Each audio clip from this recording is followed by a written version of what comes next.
Hello दोस्तों। तो जैसा कि आपने मेरे प्रीवियस वीडियो में देखा, हम लोग जेई मेंस के 2 सितंबर को शिफ्ट 1 में जो पेपर आए जो 9 to 12 में हुआ था, उसके क्वेश्चन हम लोग डिस्कस कर रहे थे। हमने 4 क्वेश्चन डिस्कस कर लिए हैं। ये क्वेश्चन वही क्वेश्चंस हैं जो आप लोगों के माध्यम से या नेट से जहां से भी मिल रहे हैं, वो हम आप लोगों को उसका आंसर प्रोवाइड कर रहे हैं।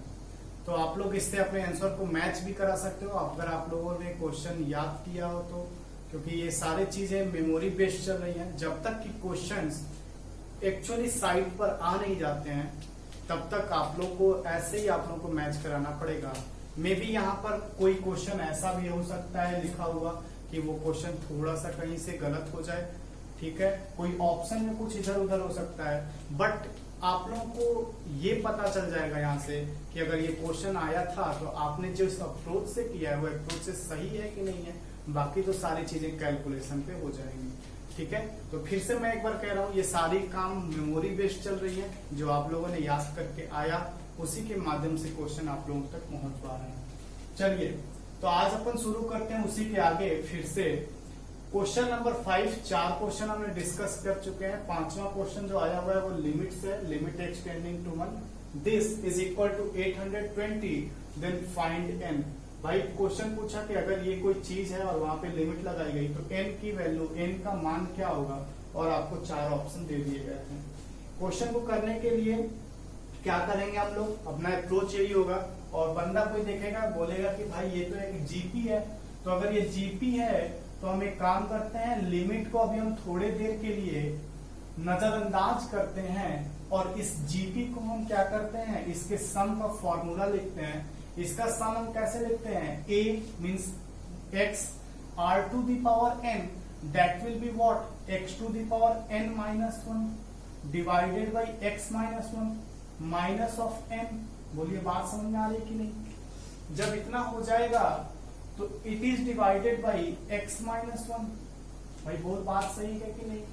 अगर ऐसा हो गया तो बताइए कि लिमिट एक्सटेंडिंग टू 1 हमने लगा दिया।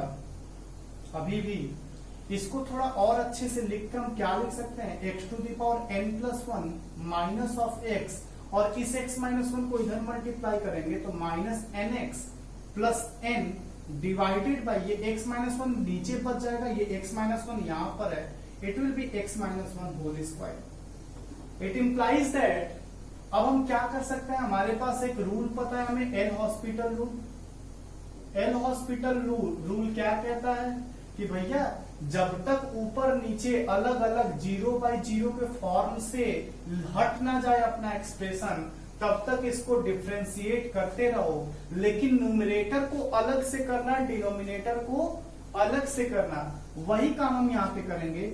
लिमिट लगाएंगे एक्सटेंडिंग टू 1।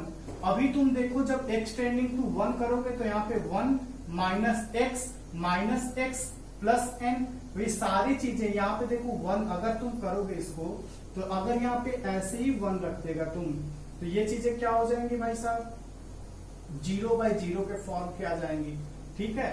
तो कहने का मतलब बस यही है, जब 0/0 के फॉर्म की ये चीज आ जाएंगी तो इसके लिए हमें लिमिट को रखना पड़ेगा। हमने क्या किया कि कुछ ज्यादा नहीं किया है, जब यहाँ पर डिफ्रेंशिएट किया तो n प्लस 1 ये हो जाएगा x to the power n plus 1 minus 1 will be n minus of, फिर से करेगा इसका डिफ्रेंसिएशन तो दैट विल बी माइनस 1, इसका करेगा तो it will be minus n, और n का करेगा x के रेस्पेक्ट में तो ये हो जाएगी value 0। It is divided by, इसको डिफ्रेंशिएट करेगा तो ये आएगा 2 टाइम्स ऑफ x माइनस 1। अभी अगर तुम देखोगे तो जब फिर से x की वैल्यू 1 रखोगे यहाँ पे तो ये वैल्यू कितनी आ जाएगी भाई, 1 to the power 1, that will be means यहाँ पर बचेगा n plus 1, it is minus 1 minus n, सारी चीजें कट जाएंगी। 0 डिवाइडेड बाई यहाँ 1 रखोगे तो भी 0, मीन्स ये 0/0 के फॉर्म का अभी भी है। यहाँ पर भी 0/0 के फॉर्म का था, कैसे, 1 की पावर n प्लस 1 रखोगे तो क्या हो जाएगा, 1 minus 1 minus n plus n, सारी चीजें कट के 0 हो जाएंगी। तो यहाँ भी 0/0 के फॉर्म का था, यहाँ भी 0/0 के फॉर्म का।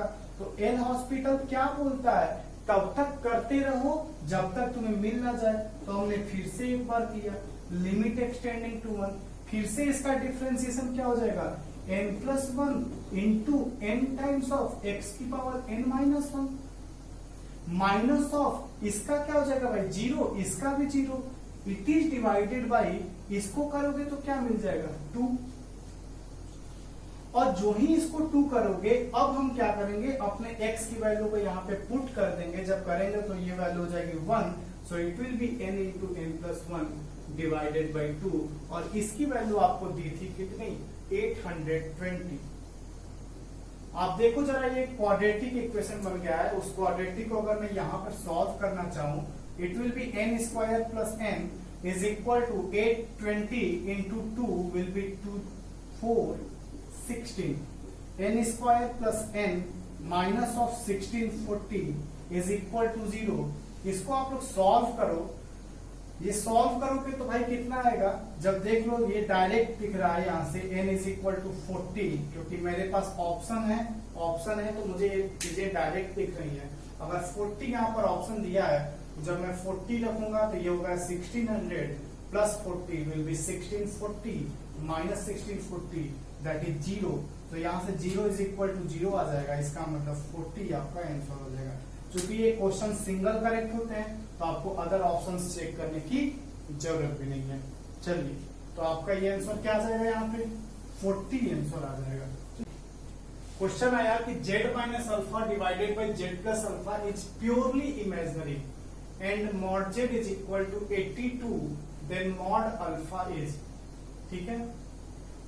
अगर ये क्वेश्चन आ गया मैं हिंदी में भी इसको बताता हूं, z minus alpha divided by z plus alpha पूर्ण रूप से अगर काल्पनिक है और उसका जो मैग्नीट्यूड है mod z is equal to 82 है, ठीक है, अगर उसका परिमाण 82 है तो मॉड अल्फा की वैल्यू इन लोगों ने पूछ दिया आपसे। अगर ये वैल्यू पूछा है तो आपको मैं इससे पहले एक छोटी सी चीज यहाँ पे बता भी देता हूँ, क्योंकि जो कंडीशन हम लोग लगाएंगे यहाँ पर, अगर एक कोई कॉम्प्लेक्स नंबर है मान लो z, तो z को हम जनरली क्या लेते हैं x प्लस आई वाई। अगर कोई बोल दे कि ये प्योरली इमेजिनरी है, ये प्योरली इमेजिनरी है, इसका मतलब कि यहाँ पर x नहीं होना चाहिए, means x is equal to 0, यही तो होना चाहिए। और x अगर 0 हो जाएगा तो इसका मतलब ये हुआ कि अगर हम z बार लिखें, z बार क्या होता है x माइनस आई वाई, इसी का तो कंजुगेट होता है x माइनस आई वाई, दोनों को जरा ऐड कर दो तो z plus z bar is equal to 2 times of x। और अगर ये प्योरली इमेजिनरी होगा मतलब x इज इक्वल टू 0, वो x इज इक्वल टू 0 अगर हम यहां रख देंगे इट इज इक्वल टू 0, तो आप लोग को ये चीज पता भी होगी, नहीं भी पता होगी तो यहाँ पे आप लोग देख लो कि जब भी कोई भी कॉम्प्लेक्स नंबर प्योरली इमेजिनरी होता है तो z plus z bar is equal to 0 होता है, और इसी का यूज करने हम जा रहे हैं। ये जो वैल्यू है z minus alpha divided by z plus alpha, ये भी तो एक कोई कॉम्प्लेक्स नंबर होगा। अगर ये प्योरली इमेजिनरी है तो अगर इसी को इसी के कॉन्जुगेट से हम ऐड कर दें तो that will be equal to 0। तो वही काम हम करने जा रहे हैं, क्या करेंगे, z minus alpha divided by z plus alpha plus of z minus alpha divided by z plus alpha. अभी देखो यहाँ पे मैं टोटल का कॉन्जुगेट ले रहा हूं, विल बी इक्वल टू 0। ये 0 हो जाएगा तो आपको पता है कि जब कॉन्जुगेट जो होता है वो अलग अलग टर्म्स पर स्प्लिट हो जाता है। जब ये स्प्लिट हो जाएगा तो z minus alpha divided by z plus alpha plus of ये क्या हो जाएगा z bar minus alpha bar divided by z bar plus alpha bar will be equal to 0। It implies that z minus alpha, अगर आपको अब देखो यहाँ पे क्या करना है तो आपने एलसीएम ले लिया, जब आपने एलसीएम लिया तो ये हो जाएगा z plus alpha z bar plus alpha बार, इसको इससे मल्टीप्लाई करो जरा, ये क्या हो जाएगा z bar minus of alpha times z bar plus of alpha bar z minus of alpha alpha बार, इसको इससे करो z bar plus alpha z bar,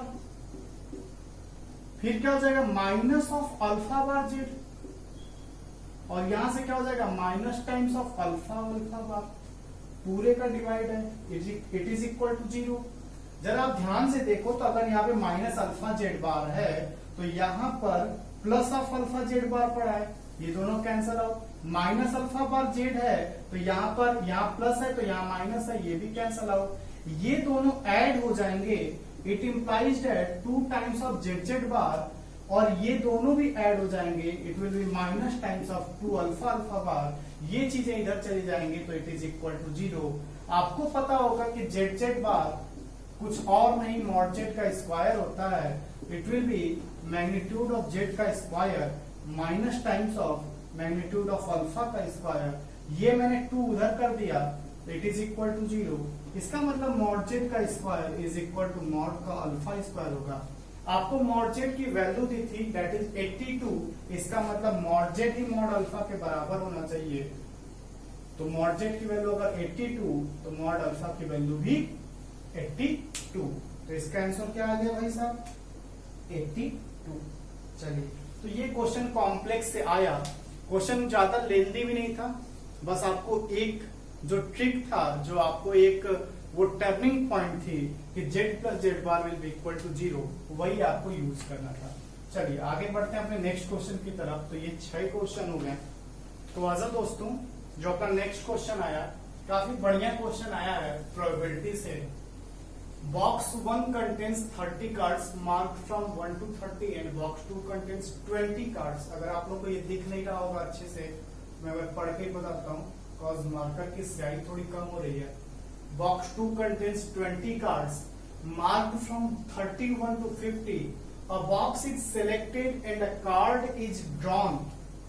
If number on the card is non-prime, then what is the probability that it came from box 1? Question ये है कि एक 2 box हैं, पहला box 30 card contain करता है और जिनकी मार्किंग की गई है 1 से लेके 30 तक। एक और बॉक्स है जिसमें 20 कार्ड्स हैं और उनकी मार्किंग की गई है 31 से लेके 50 तक। ठीक है, उसके बाद क्या हो रहा है कि एक बॉक्स को सिलेक्ट कर रहा है और एक कार्ड को ड्रॉ कर रहे हैं। वो जो कार्ड निकल के आ रहा है वो एक नॉन प्राइम नंबर शो कर रहा है। तो क्या प्रोबेबिलिटी है कि वो बॉक्स 1 से निकाला गया है?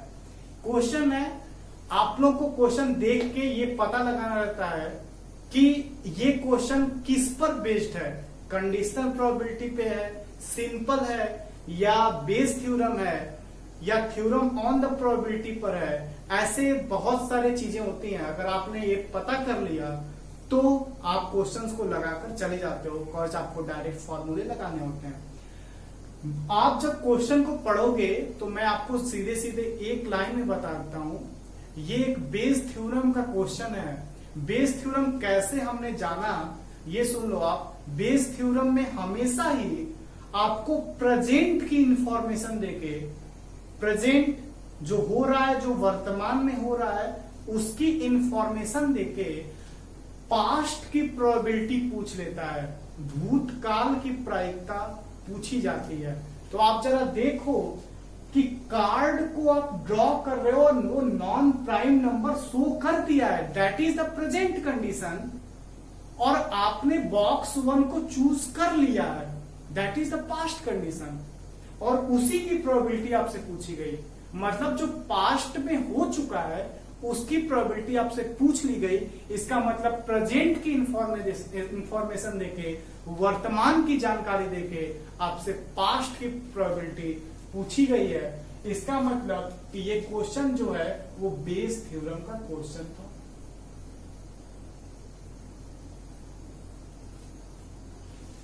अब अगर ये बेस थ्योरम का क्वेश्चन था तो इसको क्या करते हैं भाई? अगर ये बेस थ्योरम है तो इसको कैसे लिखेंगे हम लोग, जरा देखिए आप।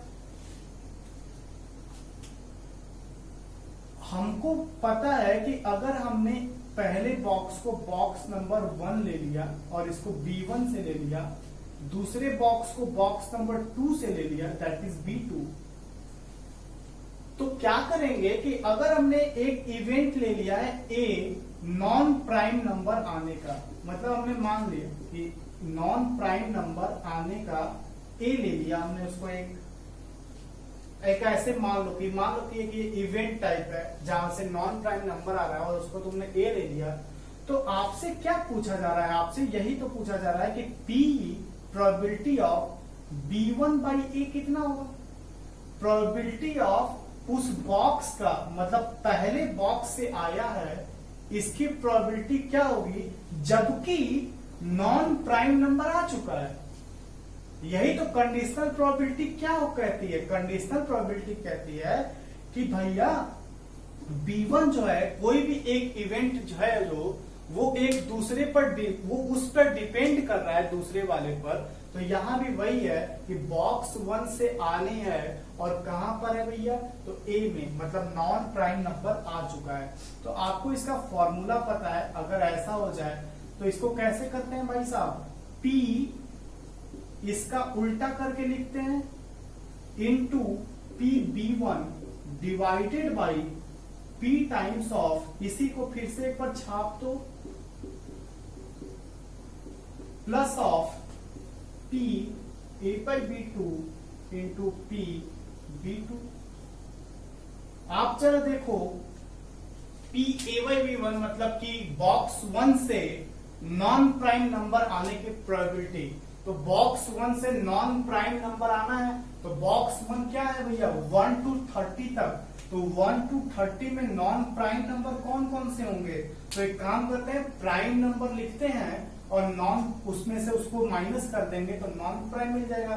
तो इतने में प्राइम नंबर क्या होगा 2, 3, फिर क्या होगा भैया 5, 7, फिर क्या होगा 11, 13, उसके बाद बताते जा, इसको 5 लिख ले अच्छे से, 17 के बाद कौन सा आता है 19 के बाद 23, उसके बाद 29। तो टोटल कितने हो गए 2, 4, 6, 8, 10। तो 30 में से 10 घटा देगा तो वो आ जाएगा 20। इसका मतलब ये हुआ 20 डिवाइडेड बाई ये टोटल कितने में से, तो 30 में से। नॉन प्राइम निकालना है इसलिए मैंने 20 किया है, अगर प्राइम रहता तो हमने 10 करना था। इनटू पी B1 बॉक्स 1 की सिलेक्ट करने की प्रोबेबिलिटी क्या होगी, तो हमारे पास 2 ही बॉक्स हैं, उसमें से एक को सिलेक्ट करना है, तो इंटू 1/2 डिवाइडेड बाई वही चीज यहां भी है तो वैसे ही छाप देंगे इसको, into 1/2 plus P A by B2 मतलब बॉक्स 2 में से नॉन प्राइम नंबर आने की। तो फिर से हम एक काम करते हैं, लिखते हैं हम वही चीजें, तो प्राइम नंबर लिखते हैं 31 to 50 में 31 है, उसके बाद 37 है, 41 है, 43 है, 47 है, टोटल मिला के कितने हैं 5, और 20 में से 5 को माइनस करेगा तो 15। माइनस हम क्यों कर रहे हैं, क्योंकि हमें नॉन प्राइम चाहिए। तो 15 डिवाइडेड बाई 20 इंटू 1/2। जरा इसको ध्यान से देखो तो ये 1/2 तो कैंसिल हो जाएगा, तो हमने इसको हटा दिया, इसी को सॉल्व करना था। तो आजा इसको सॉल्व करके लिख लेते हैं। तो इसकी वैल्यू कितनी 2/3 डिवाइडेड बाई 2/3 प्लस इसकी वैल्यू कितनी हो जाएगी 3/4। जरा इसको सॉल्व करेगा तुम लोग, 2/3 डिवाइडेड बाई ये कितना हो जाएगा भाई साहब, बोल 12 divided by 8 plus 9 that is equal to, इसको हटा दिया तूने कैंसल आउट, तो इसलिए आ गया 8/17। तो इसका आंसर क्या आ जाएगा भाई साहब 8/17। बोलिए बात समझ में आ रही है। तो ये एक क्वेश्चन और आया प्रोबेबिलिटी से, काफी बेहतरीन क्वेश्चन। अगर आपको ये पता चल गया कि ये बेस थ्योरम का क्वेश्चन है तो आप इसको करके लेके चले जाते। चलिए तो एक क्वेश्चन ये आया, आप लोग अपने आंसर से इसको मिला सकते हैं। 8/17 जिसका आंसर आया है उसका आंसर सही है, और बाकी आप लोग देखते रहना। इस वीडियो में अपन 3 ही क्वेश्चन डिस्कस करते हैं, लेकिन हम रुकेंगे नहीं यहाँ पे। अगले क्वेश्चंस जो इसके आगे हैं, जो इसके आगे आए हैं 8, 9, 10, 11, 12 जो भी आए हैं, उसको अगले वीडियो में हम देखेंगे। हम छोटे छोटे वीडियोज करके दे रहे हैं ताकि आप लोगों को भी देखने में ज्यादा बोरियत ना हो और आप लोग देखो और समझो इन क्वेश्चंस को। ठीक है, चलिए आज के लिए इतना ही रखते हैं। Thank you.